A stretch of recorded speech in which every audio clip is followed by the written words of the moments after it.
Doctor صاحب شاہ محمود قریشی صاحب کی جانب سے اس بجٹ پر شدید تنقید کی گئی اور کہا کہ یہ ملک کو دیوالیہ ہونے کی طرف لے کر جا رہا ہے، جبکہ اسحاق ڈار صاحب کافی پر امید ہیں اور وہ کہہ رہے ہیں کہ بہتری کی طرف جائیں گے معاملات۔ اسحاق ڈار صاحب کے اپنے معاملات بہتری کی طرف نہیں جا رہے تو ملک کے معاملات خاک جائیں گے بہتری کی طرف، یا وہ لے کے جائیں گے بہتری کی طرف۔ مسئلہ یہ ہے کہ یہ ہم جو بات اس وقت کر رہے ہیں وہ ہم کر رہے ہیں کہ ایک پولیٹیکل سسٹم کولیپس ہو چکا ہے۔ یہ میرا تجزیہ ہے کہ ایک پورا ایک ڈھانچہ گر چکا ہے 1985 کا سیاسی ڈھانچہ، ایک ملک کی بساط ایسے ساری الٹ پھلٹ ہو گئی، ٹھیک ہے۔ اور اسی لیے اسحاق ڈار صاحب ہمارے جو ایک تاریخ میں سب سے زیادہ بجٹ پیش کرنے والے، پاکستان کی تاریخ میں اور ہو سکتا ہے گینیز میں بھی چلا جائے نام ان کا، تو انہوں نے ایک ایسا بجٹ پیش کیا ہے جو نہ ان کو سمجھ آ رہا ہے، نہ وزیر اعظم کو سمجھ آ رہا ہے، نہ لوگوں کو سمجھ آ رہا ہے۔ اتنا سمجھ آ رہا ہے لوگوں کو کہ پیسہ ہے نہیں، اور اس میں انہوں نے تنخواہیں بھی بڑھا دی ہیں، اس میں پینشن بڑھا دی ہے، پیسہ نہیں ہے۔ اور انہوں نے جو ہے وہ وزیر اعظم کا بجٹ اپنا کوئی میرے خیال سے 90 ارب روپے کا رکھ دیا ہے، اور نئی ترقیاتی جو اسکیمیں ہیں اس کے لیے کوئی 80 ارب، وہ میرے خیال سے 60-70 کروڑ فی ایم این اے ہو جائے گا۔ اس میں اگلا الیکشن وغیرہ وہ نکالنے کا جو بھی طریقہ کار اور وہ بھی خرچہ پانی اس میں بھی ہوتا ہے، اور پیسہ نہیں ہے، یہ ذہن میں رکھیں۔ اچھا، اب جو ٹیکس لگ گئے ہیں 200 ارب کے ٹیکس غالباً نئے لگ گئے ہیں، جی، تو وہ جو 200 ارب روپے کے نئے ٹیکس لگیں گے، چھوٹی چھوٹی چیزوں پہ آپ کو پتہ بھی نہیں چلے گا۔ مثال کے طور پہ بینک سے پیسے نکلوائے تو اس پہ ٹیکس بڑھا ہوا ہے، کریڈٹ کارڈ استعمال کیا تو ٹیکس، تو وہ جو ٹیکس ہے وہ سارا کا سارا چلا جائے گا جو قرضے لیے تھے ان کے سود پہ، وہ جو اس دن ہم نے بات کی تھی، اور باقی خرچہ پورا کرنے کے لیے مزید قرضے لینے ہیں۔ تو وہی جملہ جو ہے وہ ایک زبردست جملہ اسحاق ڈار صاحب کا بھی، اس حکومت کا بھی، کہ پچھلی حکومت پی ٹی آئی کی حکومت ہمارے لیے بارودی سرنگیں بچھا کے گئی تھی، تو یہ اگلی حکومت کے لیے مجھے نہیں پتا کہ ان کے لیے بچھا کے جائیں گے یا خود ہی اس کی زد میں آ جائیں گے،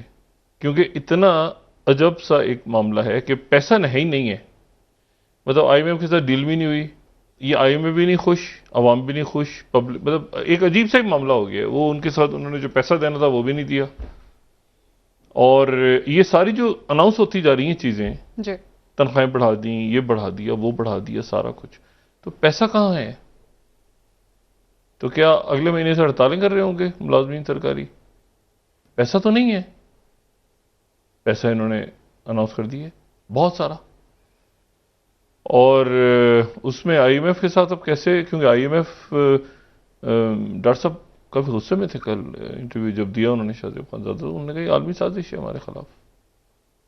ٹھیک ہے، اور اس میں ظاہر ہے جیو پولیٹکس تو ہے، ایک جیو پولیٹیکل اینگل تو ہے، اس پہ تو کوئی ڈاؤٹ نہیں ہے، لیکن یہ ہے کہ یہ بجٹ میں مطلب پھر وہ اعداد و شمار اوپر نیچے ہوئے ہیں جو آئی ایم ایف کے لوگ کہہ رہے ہیں کہ لیکن اس کے علاوہ شاید کوئی چارہ بھی نہیں تھا ڈاکٹر صاحب کے پاس۔ یہ بھی دوسری بات ہے کہ اس کے علاوہ اور کیا کرتے،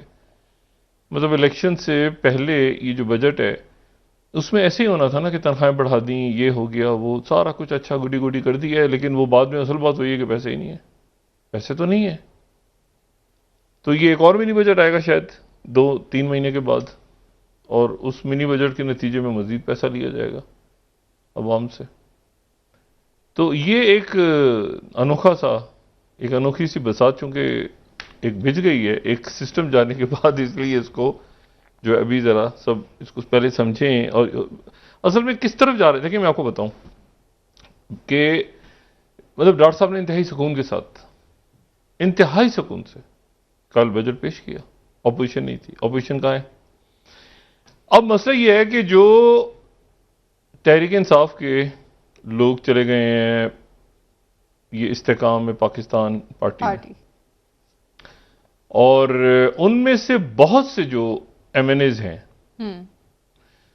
اور وہ ایم این ایز جو کہ ابھی وہاں نہیں گئے، یعنی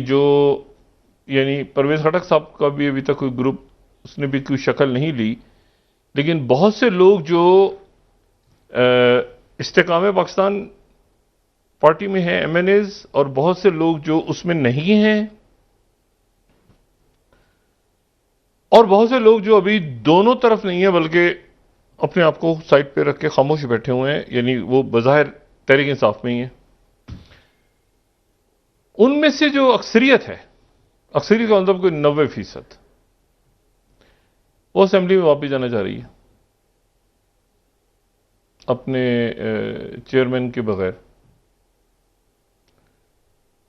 اور وہ ان میں سے اکثریت جو ہے وہ واپس جانا چاہ رہی ہے، اور یہ بات بڑی دلچسپ ہے کہ وہ کیوں جانا چاہ رہی ہے واپس. تو میں نے 2-4 لوگوں سے پوچھا، مختلف وجوہات ان کی. تو انہوں نے کہا کہ جی پہلی بات تو یہ کہ مطلب ہم تو لا تعلق ہو چکے ہیں، تو ہم نے تو سیاست تو ہم نے، تو میں نے کہا یہ تو فلور کراسنگ کا کچھ ایسا نہیں ہو جائے گی، گڑبڑ نہیں ہو جائے گی کہ آپ اگر اس میں چلے گئے ہیں تو. وہ کہہ رہے نہیں ابھی تک وہ رجسٹر نہیں ہوئی نا پارٹی، تو جو وہاں پر تو ہم تحریک انصاف کے نام سے ہی ہے نا اسمبلی کے اندر، تو ہم جا سکتے ہیں، ہم نے چیک کیا ہے. اور جانے کی وجہ شاید یہ ہے کہ وہ کہتے ہیں کہ یہ ہمیں جو ترقیاتی بجٹ ہے یہ پیسے ملتے ہیں. عجیب و غریب سیاست ہے. وہ کہتے ہیں کہ یہ جو ترقیاتی بجٹ اناؤنس ہو رہے ہیں تو جاتے جاتے ایک تو ہم نے اتنی مطلب گالیاں والیاں سنی ہیں، مسائل برداشت کر رہے ہیں، اور دوسرا یہ کہ وہ کم سے کم ہمیں ترقیاتی بجٹ تو مل جائے. بھاگتے چور کی لنگوٹی. تو ہم اس لیے واپس جانا چاہتے ہیں. اسی بہانے وہ کوئی کیئر ٹیکر وغیرہ اگلا اس میں بھی ہمارا ہم کوشش کریں گے کہ. اور اچھا میں نے کہا یار وہ تو نہیں آنے دیں گے آپ کو. اب وہ کیوں آنے، کہہ رہے ہم آنے دیں گے کیونکہ استحکام پاکستان پارٹی جو ہے اس کا الائنس شاید ہو سکتا ہے کہ اس کا الائنس ہو جائے مسلم لیگ نون کے ساتھ، یا اس کا الائنس ہو جائے پیپلز پارٹی کے ساتھ. تو اب تو جو مسائل کی جڑ تھی وہ تو جڑ کٹ گئی ہے، اس کو کاٹ دیا ہم نے، خود ہی کاٹ دی ہے. اس میں بڑا رول ہے ہمارا کاٹنے پہ، تو ہمارا ہی اصل رول ہے نا. تو اب جو ہے وہ ہم خرامہ مطلب وہ جا رہے ہوں گے کہیں جیل کی طرف، تو ہم جا رہے ہوں گے خرامہ اسمبلیوں کی طرف. تو وہ تو بڑے یہاں ہو رہی ہیں مختلف محافل شروع ہو گئی ہیں کہ یہ کیسے، وہ تو گلے جپیاں پا رہے ہیں. پیپل پارٹی نون، وہ میرے بھائی تو کدھر بچھڑ گیا تھا میلے میں، کہتے میں غلطی سے غلط راہوں کا مسافر بن گیا تھا، آجا میرے بھائی، آجا میرے دوست. یہ کچھ سلسلہ شروع ہوا ہے یہاں پہ. تو کیسا میرے تیری تو شکل بدل گئی، تیرے رنگ روپ اجڑ گیا ہے، 2 دن تو جیل رہ کر آیا. کہہ رہے کوئی فکر نہ کر میرے بھائی، میں بھی 5 سال کاٹی تھی میں نے بھی جیل. تو مطلب ایک عجیب سی سیاست ہے. اب اس میں جو ابھی کیا رنگ لیتی ہے، کیا اس کی شکل بنتی ہے آنے والے دنوں میں. اور اس طرف جو ہے وہ یعنی جو پی ڈی ایم ہے وہ اب یقیناً اس بجٹ کے بعد سنجیدگی سے صف بندی پہ غور کر رہی ہے. لیکن وہ صف بندی جو ہے وہ بڑی یعنی اب دیکھیں نا، اس میں بجٹ میں انتخابات کے لیے پیسے رکھ دیے. بجٹ منظور ہوتا ہی پتہ چلا عدالت کی سماعت شروع ہوئی، انہوں نے کہا کہ اچھا بجٹ کے لیے پیسے رکھ دیے آپ نے تو اناؤنس کر دیں. تو مطلب اس میں بہت سارے آگے ایسے ایشوز ہیں جس کے اوپر اب پولیٹیکل پارٹی سنجیدگی سے سوچ رہی ہیں. ایک تو یہ سوچا جا رہا ہے کہ ان کو واپس لایا جائے. ایک طبقہ ایسا ہے پی ڈی ایم میں جو کہتا ہے کہ ان سب کو واپس لایا جائے اور ان کو بھی شریک کیا جائے، تاکہ اگلا الیکشن جب ان کے ساتھ لڑنا ہے تو یہ ایسا نہ ہو کہ یہ پیسہ ہی نہ ہو، یہ ہم سے ادھار مانگ رہے ہوں.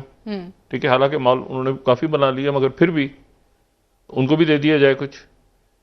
تو پھر ایک روپ بھی نکل آئے گا کہ ایک سو کالڈ مطلب ابھی تو راجہ ریاض صاحب کے کندھوں پہ ساری ذمہ داری ہے نا. تو پھر آگے وہ جو الائز بننا ہے وہ ادھر اپوزیشن ادھر ہی بیٹھ جائے گی، وہ ایک بڑا بن جائے گا گٹ سا. عجیب سا ہی یہاں پہ ہے اس وقت. میں نے کہا نا یہ ایک چونکہ پورا سسٹم ہی کولیپس. اب اس کی نئی کیا شکل بنتی ہے خدا جانے. یعنی وہ جب جا رہے ہوں گے بالکل جیسے راجہ ریاض صاحب نے کہا تھا نا کہ اگلا الیکشن میں نون کے ٹکٹ پہ لڑوں گا، تو وہ جب جا رہے ہوں گے تو وہ پیپلز پارٹی یا مسلم لیگ نون میں سے کسی کے الائی ہوں گے، اور شاید اسی دوران اناؤنسمنٹ بھی ہو جائے کہ اگلا. لیکن وہ ادھر جب جائیں گے تو وہ اپوزیشن میں بیٹھیں گے اور شور شرابہ ہو رہا ہوگا، اور اس میں ایسا کوئی منظرنامہ ہے.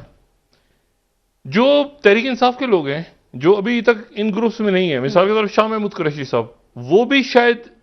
جانا چاہیں اور جا کے اپنا ایک رول پلے کرنا چاہیں اس مرحلے پہ. ان کا معاملہ ظاہر ہے کہ وہ بجٹ سے ہٹ کے ہوگا، لیکن وہی ہوگا کہ مجھے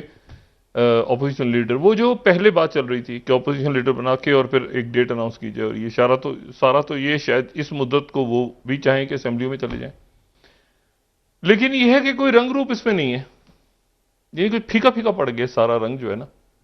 مطلب ہے کہ وہ لگتا ہے کہ سارا کچھ جو ہے وہ مطلب دو چار لوگوں کی وجہ سے کوئی رونق چل رہی تھی سیاست میں، جب سے وہ گئے ہیں تو یہ کسی کو کوئی سمجھ نہیں آ رہا کہ اب کیا کرنا ہے۔